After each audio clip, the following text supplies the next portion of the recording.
Okay. Pag-usapan natin itong turn ni Michael Powa kahapon nang ito po ay in-investigate itong si Michael Powa during the House impeachment hearing sa House of Representatives. Okay? Kung saan ang question sa kanya ay itong si Representative Tinio, na itong si Tinio wala naman siyang nakuha kay Michael Powa. Kasi tanong siya ng tanong kay Michael Powa, sinagot naman siya ng tama ni Michael Powa.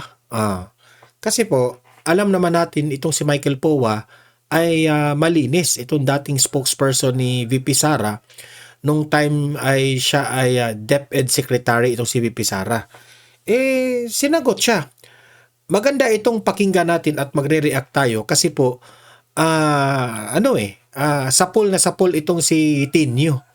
Kahit anong i-question niya, si Powa po ay hindi po nagdadalawang isip, talagang nasasagot niya lahat ng mga question. Okay?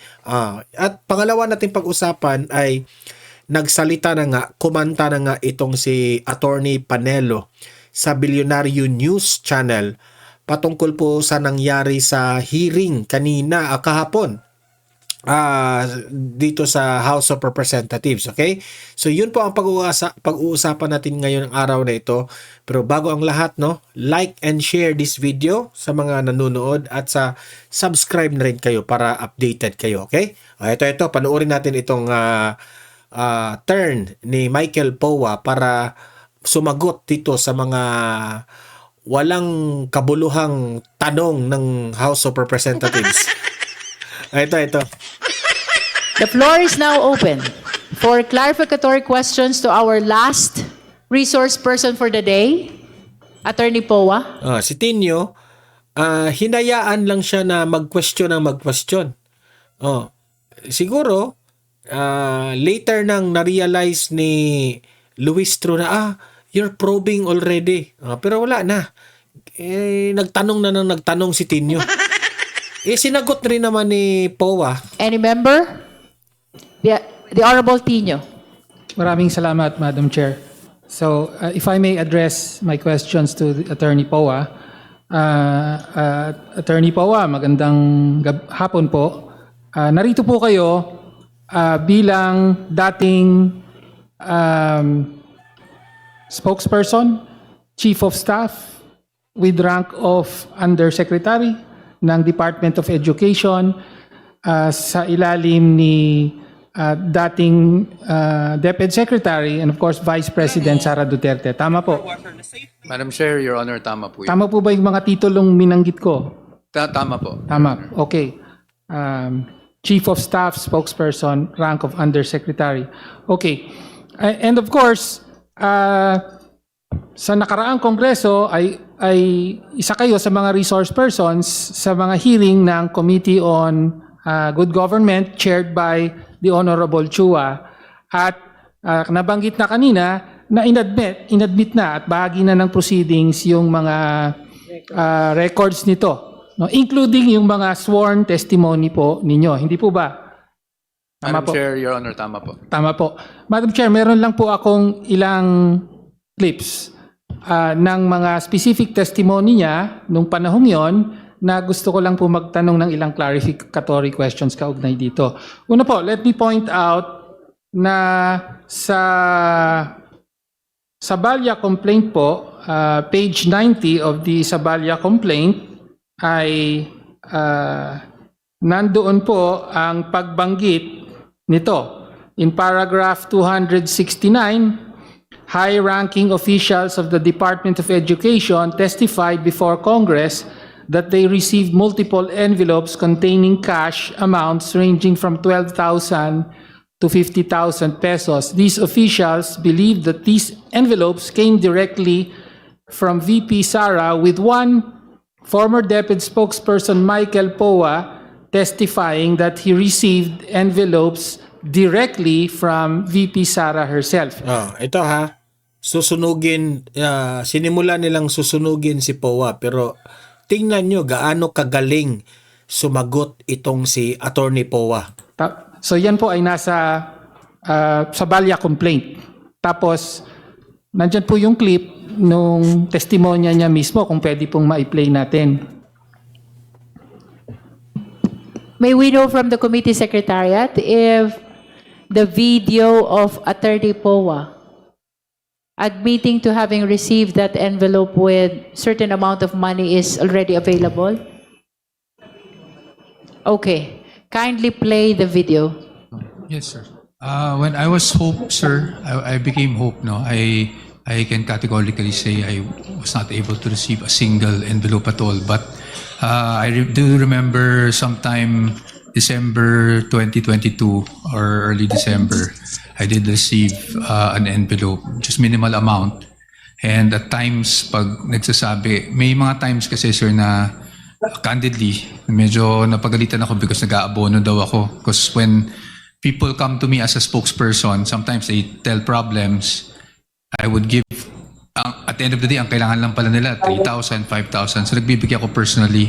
So there were instances, occasional, although not regularly, not like monthly at all, that I would receive, but not from ASEC Shine. I would, when I would tell the VP, like nung Christmas, the VP gave it to me herself. There are times. But yes, yes, sir. When Kasi kinu-question siya yung mga maliliit na pera na binibigay niya.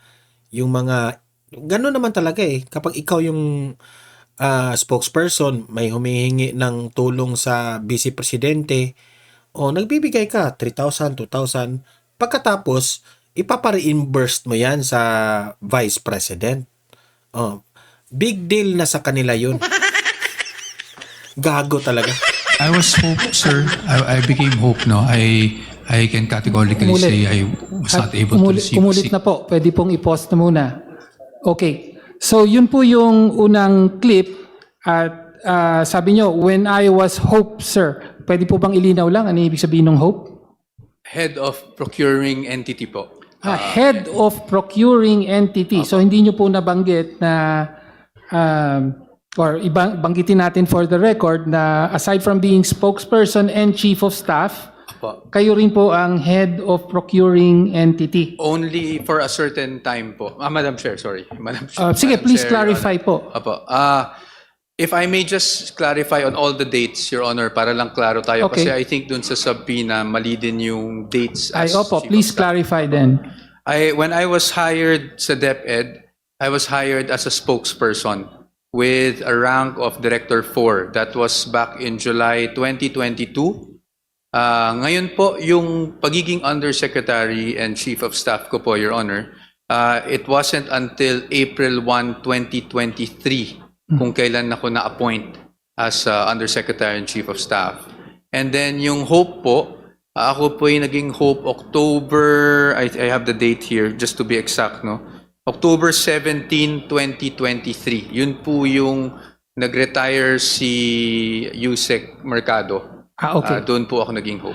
Okay, thank you. So yung panahon na ito, December 22, 2022, hindi pa po kayo Hope. Hindi So pa po. kayo po ay spokesperson. Apo, spokesperson. Okay, thank you. And then you received an envelope containing an amount from ang importante pong sinabi niyo rito, the VP gave it to me herself po. Apo, Tama po. Binigyan po kayo mismo direkta apo. ng envelope ni Oh, Vice pero hindi ibig sabihin corruption yan. Linawin natin yan, ha? President Sara Duterte. Ngayon, as to the amount, hindi niyo po binabanggit dito. By the way, Madam Chair, this is from the transcript of October 17, 2024. Wala pong binanggit about the amount. But in a subsequent hearing, November 5, 2024, ay may mababanggit na po na amount. Please play the second clip po. Big deal sa kanila yung 3,000, 6,000. Pero hindi big deal sa kanila yung billion na corruption. Attorney Powa, do you remember receiving an envelope that has about 200,000 in it? Mr. Chair, Your Honor, no. The simple answer is no. The biggest, if I need to share, Yes, go probably When one time nakwento ko nga na nag-reimburse ako because of a media party, no, for just to host the media for Christmas, I was given around 20 to 25 at that time, which was, well, to be candid, lower pa than what I made abono, but who are we to diba? So, but never, not definitely not 200, not 100,000, not 50,000. Okay. Oh, Miss Catalan. Okay, thank you. So dito po, sinabi nyo na I was given, so just to clarify, yung pinag-uusapan yung insidente na binigyan kayo, dalawa po kasing magkakaibang hearing to. This is the same incident. If I may just contextualize everything. Yes, please. Your Honor. Kasi there were several incidents na nire-reimburse ako, although hindi siya yung monthly, no? So, for example, Your Honor, that incident that we were pertaining to, the same incident close to December, because we had to host, alam niyo na, yung fellowship ng media, kinulang po yung budget ng DepEd, so naglabas ako ng sarili kong pera.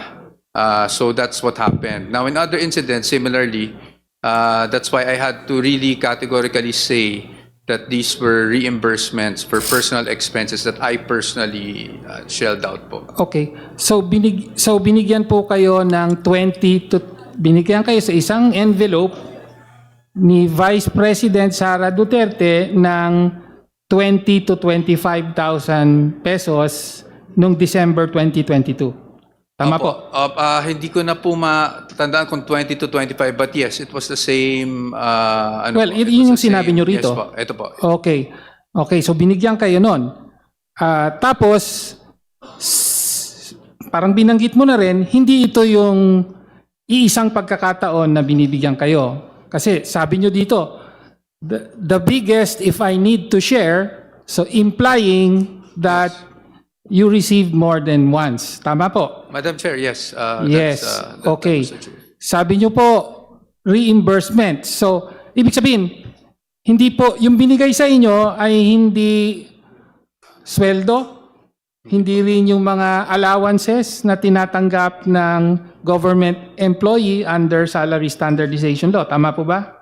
Tama po, and hindi po siya regular, Your Honor. Hindi regular. Hindi siya monthly, Okay. kumbaga. That's what I meant to say. Reimbursement. So, meron po Ito ba? unlimited tanong itong si Tinio. Unlimited tanong siya.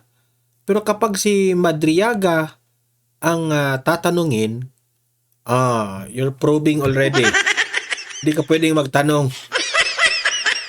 Pero ito, unlimited tanong na. Kayong resibong pinirmahan bilang reimbursement? Honorable Tino, please confine to what appears in the transcript. Okay. Ngayon pa siya sinita ni Luistro. Ngayon pa sinita ni Luistro. You might be probing already. All right. Probing na raw. Sige, thank you, Madam Chair. Then, For the guidance of the members, the questions of the Honorable Tino is anchored on the statements of Attorney Powa appearing in the transcript of the inquiry in aid of legislation conducted by the Good Government Committee in the 19th Congress. But yes. please confine your questions to the All right. transcript. Okay. You didn't Talagang napahiya si Tinio, di ba? Wala kayong makukuhang kasalanan dyan kay Powa. Wala kayong makuha dyan. Okay. So reimbursements po ang intindi nyo dito. Tama po. Well, hindi lang po intindi because, Your Honor, Madam Chair, may I just give some context just for clarity for everyone? Yes, you may proceed. Yes. I'll give you an example po, a very concrete example. Pumunta po kami ng ating Vice Presidente noon when she was Secretary of Education sa isang burol. No? After po ng burol na yun, marami nagpapapicture sa kanya. May mga lumapit po na bata. Nagbebenta po ng mga damit. It was Shein na damit. I don't know if I'm correct, if I'm saying it correctly. But she said, tulungan natin. Gusto kong bilhin, no? So, syempre, ang dami po nagpapapicture sa kanya. Ako po yung naglabas ng pera para po mabayaran yung binibentang damit. At pagkatapos po nun, a few days after, naalala niya, tinanong niya sa akin kung magkano nagastos ko. It was around 6,000 if I'm not mistaken. Binalik po niya sa akin yung 6,000. Ganun po yung nature ng... Di ba? Yan ang hindi nila maiintindihan. Pero big deal sa kanila yan 6,000 na yan. Pero hindi big deal Hindi big deal nila yung bilyones na ninakaw. Mga gago talaga, no? Okay. That's why I keep on saying reimbursement. Thank you, Madam Chair. I was asking kung may resibo po ba dun sa reimbursement to determine whether or not government funds were used. Your question However, about the receipt how- is probing already. However, since these are probing questions, ipaubayan na po natin yan Yes. sa ibang venue. After if all, ever. our standard is merely probable cause. Thank you, Madam Chair. Okay. So yun po yung unang tanong. Ngayon, kaugnay naman po sa confidential funds. Dahil po sa Annex U ng Sabalia complaint, ay yan po yung reply ng DepEd. Asan na yun? Okay, Annex U. Ito po yung dated 17 April 2024, addressed to Honorable Nilda B. Plaras, Assistant Commissioner of the ICFAO of COA, at pirmado po ni Attorney Michael Wesley T. Powa as Undersecretary and Chief of Staff. Do you affirm, Madam Chair, na kayo ang nakapirma dito at sinabit talaga ito ninyo in behalf of DepEd bilang tugon sa ICFAO? Madam Chair, Your Honor, yes, I confirm that. Yes, okay. Tapos, dito po, ito ay sagot sa Audit Observation Memo ng COA, which is Annex Q of the Sabalia complaint. No, ito naman po yung Audit Observation Memorandum ng COA dated February 1, 2024, AOM number 2024-015. At dito po pinagpapaliwanag, naka-address po actually kay Vice President Sara Z. Duterte as Secretary of Department of Education. Tapos ang sabi, attention, Mr. Edward D. Fajarda, Special Disbursing Officer, and Ms. Maria Runa L. Catalan, Chief Accountant. So sila po ang in-address ng COA. Pero kayo po ang sumagot. Bakit po ganun? Madam Chair, Your Honor, kasi po, ang proseso po sa DepEd, pag dumating po ang AOM, ang una pong nakakatanggap niyan ay Undersecretary of Finance. And from the Undersecretary of Finance, nire-refer po yan dun sa mismong opisina that is subject of the AOM. In this case, I was actually both. Because noong pong I think we received it Feb 1 or Feb 2, ako po ay OIC Undersecretary of Finance dahil nasuspended po ng Ombudsman yung Undersecretary of Finance nung panahon na yon. At ako po yung Undersecretary of Finance at nagkataon, ako rin po kasi yung head ng OSEC at that time, of course, Okay. aside from the Vice President. So sumagot kayo bilang head ng OSEC, Office of the Secretary, dahil naka-address kay Secretary Vice President Sara Duterte. That's correct. And also you happen to be the OIC Undersecretary of Finance. Okay. Ngayon, bahagi po, so yung COA nga po nagpapalinaw dahil sa tingin nila may mga, sabi ng COA, parang questionable expenses na hindi alinsunod sa Joint Circular on Confidential Funds. Tama po ba? If I may be accurate, Madam Chair, Your Honor, humihingi po ng mga documentation. Ang sinasabi po ng COA, lacking po sa supporting documents yung mga naging submission ng DepEd prior to the AOM. Well, yun lang, isa lang po yun sa mga sinabi ng COA sa AOM. Merong kulang ng dokumento, pero meron din pong mga kine-question na expenses. So for example, sa accomplishment report nyo, sabi nyo, meron kayong binanggit na payment of incentives or traveling relative to the confidential operations. At sinabi ng COA rito, the above enumerated expenses are not among the confidential expenses enumerated in item 4.8 of JC number 2015.01. So hiningi kayo ng dokumento sa ibang bahagi, pero dito sabi, yung sinubmit yung expense hindi kasama sa authorized expenses. At sumagot kayo doon. Ang sagot nyo po ay kaugnay doon. Babasahin ko po yung sagot nyo. Sabi nyo rito, the payment for traveling relative to the confidential operations qualify as rental of transport vehicle. So, gina-justify nyo po. At sabi nyo, as an additional incentive to operatives and agents, unmarked private vehicles were rented and provided to support surveillance and casing activities. So you were making a statement of fact na ginamit ito, were rented and provided to support surveillance and casing activities. Tama po? Tama po, Your Honor, but that Thank was you. based on my No, discussion with yun the lang, mayor. tama. Yun ang sinabi mo. Apo. Tama, okay. Tapos, ang isa pang, Just for the guidance of the members, Congressman Tino is reading from the letter of Attorney Poa yes, in response to the AOM yes. of DepEd. Yes, Your Yes. Honor. And that letter is part of the documents which were submitted to us by COA, as well as part of the documents submitted to us by the head of the Legislative Archive. That's for the record. Thank you, Madam Chair. But please confine to the letter. Yes. And then, kasama din nga po yung humihingi ng dagdag na dokumento ang COA sa inyo. At ito po ang inyong sagot. Ang sagot nyo naman ay ito.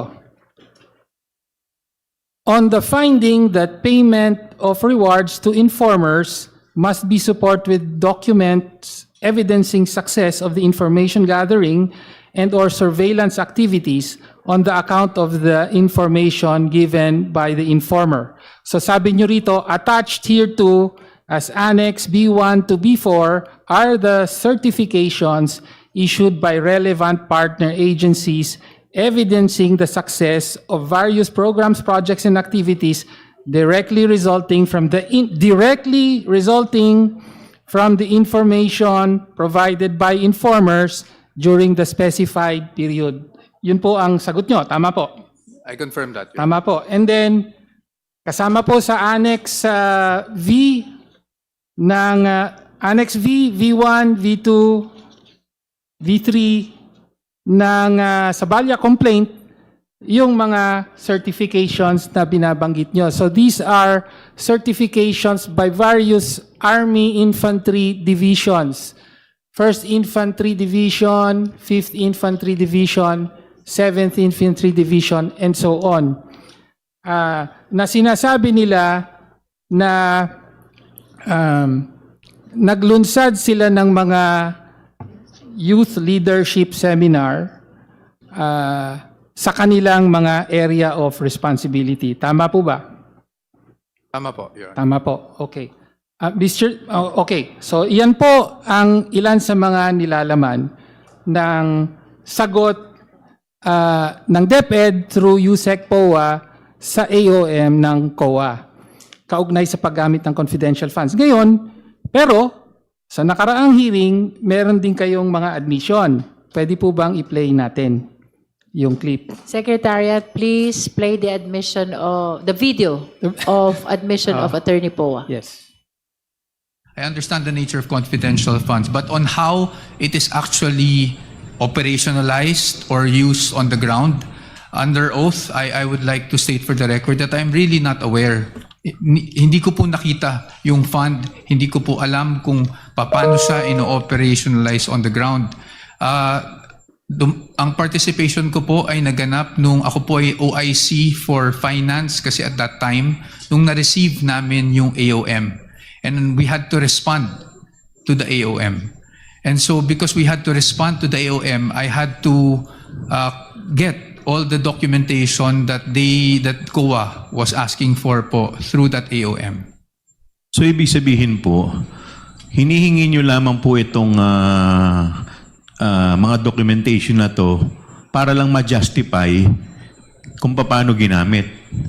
Pero in actual, hindi talaga doon ginamit. Tama po ba? Parang gano'n ang pagkakaintindi ko eh. Parang hinihingi nyo lang po yung certification nung nilabasan na kayo ng AOM. Tama po. Tama po? Oh. Tama po. Tama po, okay. So, ayun po. So, una, malinaw po, kayo pa nagsabi, under oath, I would like to state for the record that I am really not aware, hindi ko po nakita yung fund, hindi ko po alam kung paano siya ini-operationalize on the ground. So, inamin nyo po under oath na wala talaga kayong alam kung paano ginamit yung confidential funds. Tama naman po. Tama naman always po. been Okay, thank you. consistent with that, Thank Your you. Okay. So, at binanggit din nga po, yung mga certifications na inattach nyo, na hinihingi ng COA, actually, hindi nyo naman talaga alam kung may kinalaman ito sa paggamit ng confidential funds o hindi. Tama po? Your Honor. Yes or no? Your Honor, it's not a yes or no answer. It's kasi not a po, yes or no. If with all due Please, respect, let's if I allow may- Attorney Powa to answer the Oh, sige question. po. because that, You may proceed, the Attorney clip Powa. Sige po. The clip was spliced, and I hope that we can refer the Spliced? committee to the entire transcript. Okay. Your Honor, I explained. Well, Madam Chair, pakiklaro lang po kasi sinabi pa po niya, the clip was spliced, parang may pinagdugtong. Wala Ay, hindi pong po. Sorry po, splicing Your doon. Opo. Your Honor, I apologize Yes, for that. thank That is you. not what I meant. Nakat lang po dun sa dulo. What I was Kasi- saying, Hindi nyo pinasagot, pinakat nyo kagad yung video, hindi nyo tinuloy yung video. May answer pa siya dun. Your Honor, is if I think the good chairman of the good government was also here, was at that time, since I did not have any personal knowledge on the operations, utilization, disbursement of confidential funds, that I had to rely on the documents that were submitted to me. At that time, Your Honor, when I received the AOM, of course, I had to talk to the SDO, the Special Disbursing Officer, to say saan natin kukunin itong mga documents na hiningi ng COA. I was referred to Yusek Mempin, if you remember, at that time. And so I asked Yusek Mempin for those. I did not even ask for certifications, which is also stated in the transcripts. I asked for accomplishment reports, Your Honor. But again, Your Honor, I apologize to the Honorable Tino by using the word splice. I think that was inaccurate, and I really apologize Thank for you. that, Your Honor. Okay. So actually, nandito, I have the whole transcript here. No? So actually, kayo rin ang humingi kay Yusek Mempin ng mga certifications. Pero, may alam ba o wala si Yusek Mempin sa paggamit ng confidential funds? Your Honor, yun, hindi ko po masasagot. Hindi niyo po masasagot. Okay. My manifestation is that as per the COA guidelines, ang may alam lang po ng kaya nga confidential funds, ang may alam lang po ng paggamit ng confidential funds ay ang Vice President as head of agency or the Special Disbursing Officer. At si Yusek Mempin, siya po ba ang Special Disbursing Officer? Hindi po. Hindi Your po. Honor. So, imposible rin na may alam si Yusek Mempin dito. So, in other words, to conclude, Madam Chair, ang nais po lang nating mailinaw dito ay gumawa kayo ng sagot sa mga paglilinaw na hinihingi ng COA sa kung paano ginamit ang confidential funds ng DepEd. Sumagot kayo kahit aminado kayo ngayon na wala talaga kayong kaalam-alam sa kung paano ito ginamit. That is Tama po a ba? manifestation, Congressman Tino. You should not be raising that question to Attorney Powa. Okay. Make Then- it a manifestation Thank instead. you. That was a rhetorical manifestation, Madam Chair. And with that, I conclude. Thank you, Madam Chair. All right. So, any other clarificatory questions for Attorney? Di ba? Kita niyo, saksi kayo kung paano niya ang style ni Tinyo para siraan yung kampo ni BP Sara, di ba? Hindi nila pasasagutin. Basta sila, aligasyon lang sila ng aligasyon. Attorney Powa? If there are none, we direct again the committee secretary to call again the Vice President to give her opportunity to present evidence. Comsec? May we know if the respondent vice president is present today? The respondent is not present today, Madam. Kahit alam nilang wala dyan si BP Sara, i-mention talaga nila. Di ba? Grandstanding. Let it be part of the record that we called again the vice president and she continues to be not around. The intention of calling her is to extend the continuing opportunity to present her evidence, including counter evidence to the testimony that was given by Attorney Michael Poa. May I solicit the necessary motion to excuse Attorney Michael Poa? Madam Chair, I move The to Honorable excuse Gutierrez. Attorney Poa from today's hearings. Yes, there's a motion to excuse Attorney Poa. The same has been seconded. Any objection? Hearing none, the motion Ayan, so tapos na yung Michael Poa. Ito naman yung reaction ni Attorney Sal Panelo. Play. The House Justice Committee will resume today the impeachment proceedings against Vice President Sara Duterte. Good morning. I'm Attorney Karen Jimeno, and this is At the Forefront.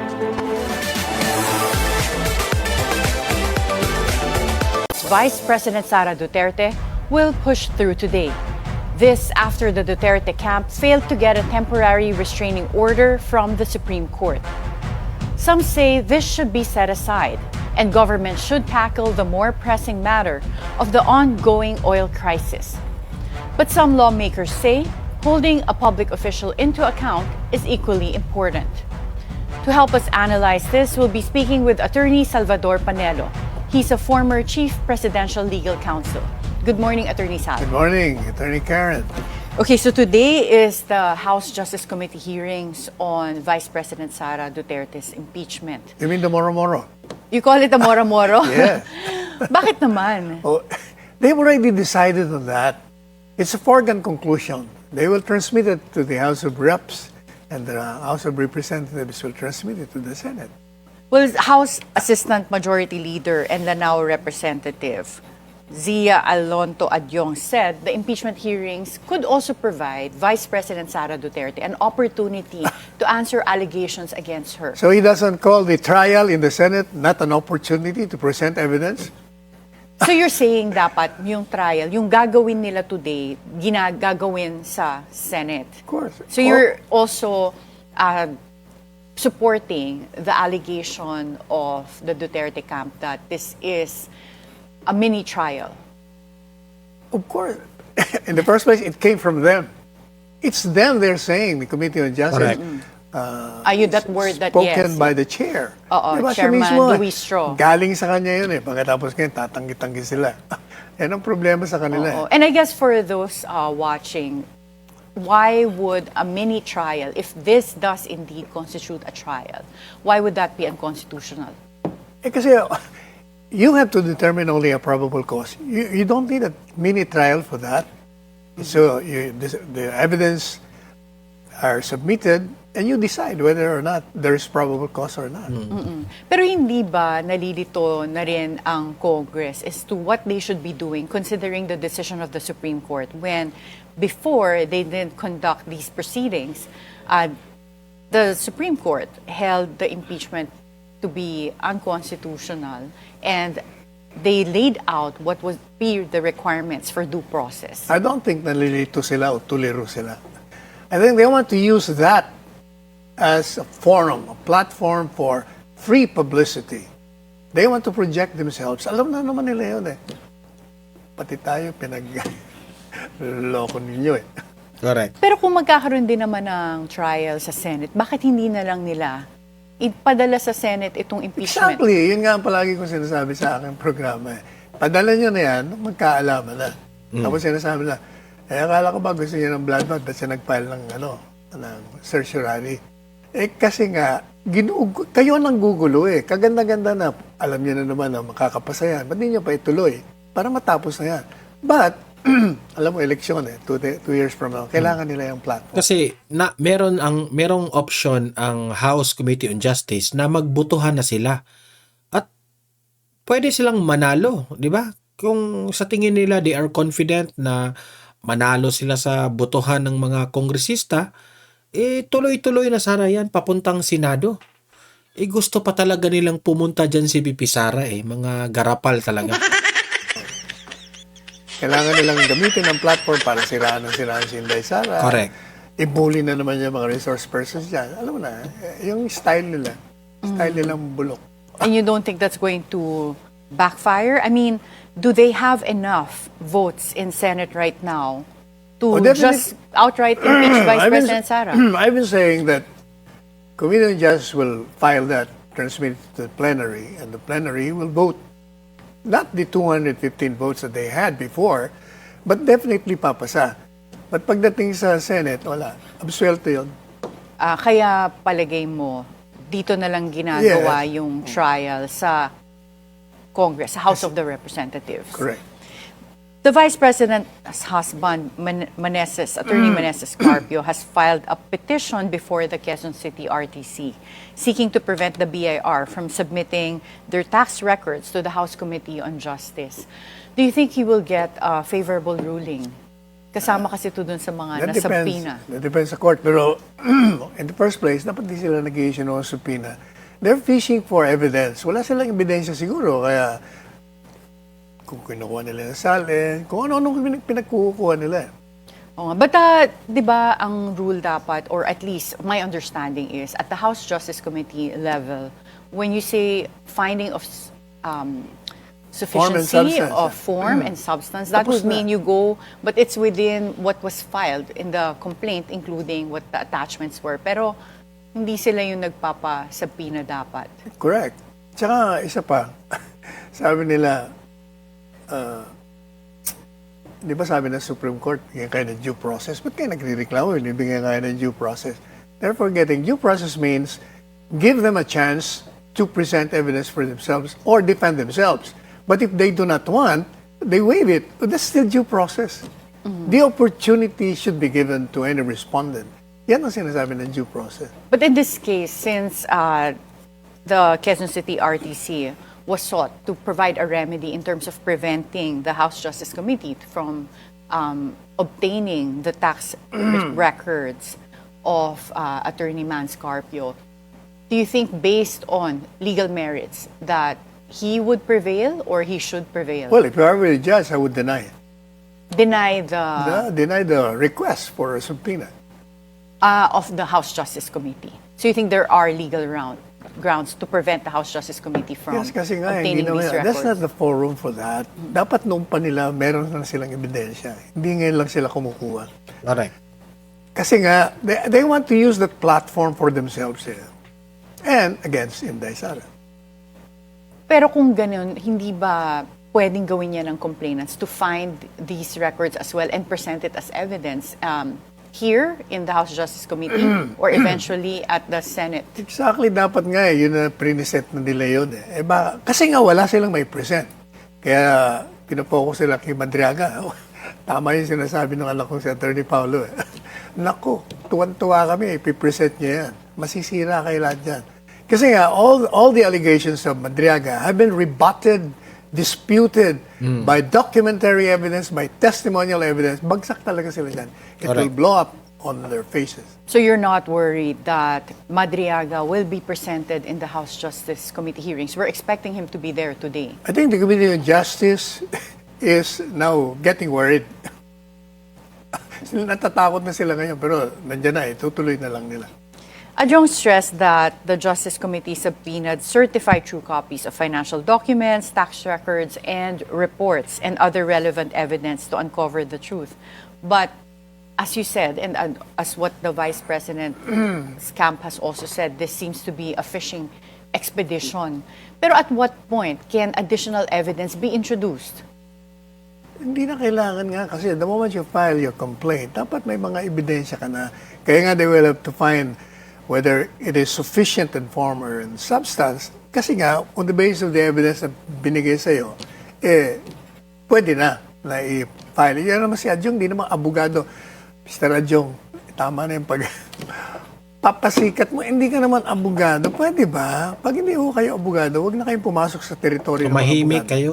So in your opinion, going by that argument, tama rin yung pag-dismiss nila doon sa naging impeachment complaint against President Bongbong Marcos when some of the impeachment complaints only had articles, news articles as attachments, at least one of them, ganun lang yung in-attach. But would you say that that's the same standard? Yun naman moro-moro din yun Pakitang tao lang yun. Gawa-gawa rin nila yun Para kunyari, nag-file lang impeachment dito pero dinismiss namin kasi walang sustansya sa forma pati sa aligasyon.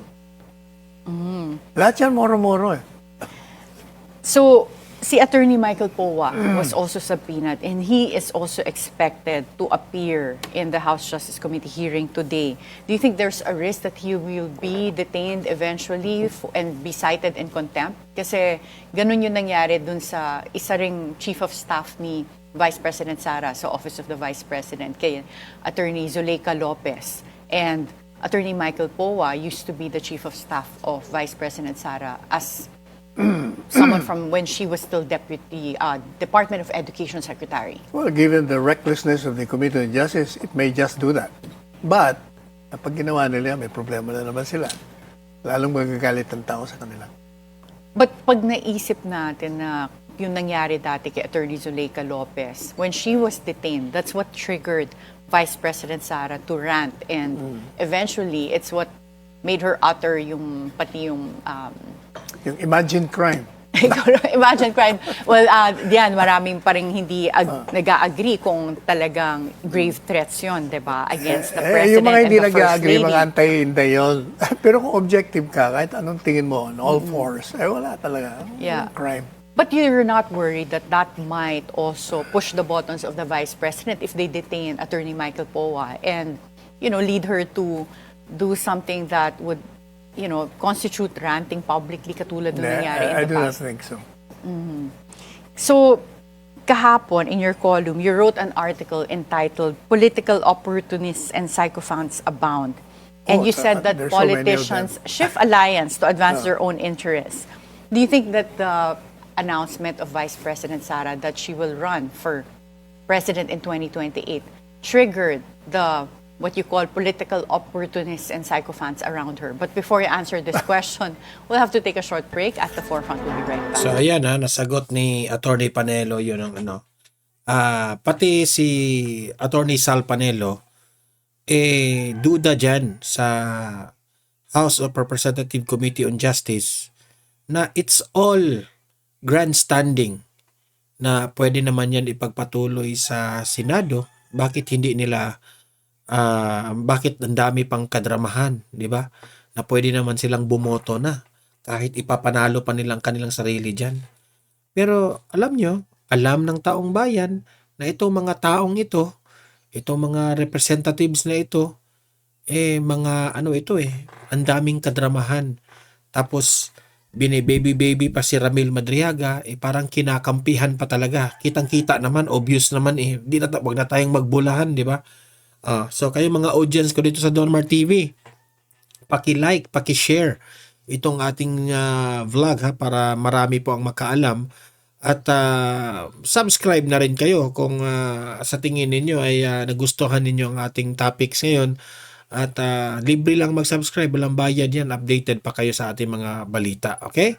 Mag-comment alam kong magaling kayong mag-analyze rin. Basahin natin ang inyong mga comments sa comment section. Okay? See you in my next video. Have a great day. Have a great night. God bless po sa ating lahat. Mabuhay ang Pilipinas and God save the Philippines. Bye-bye.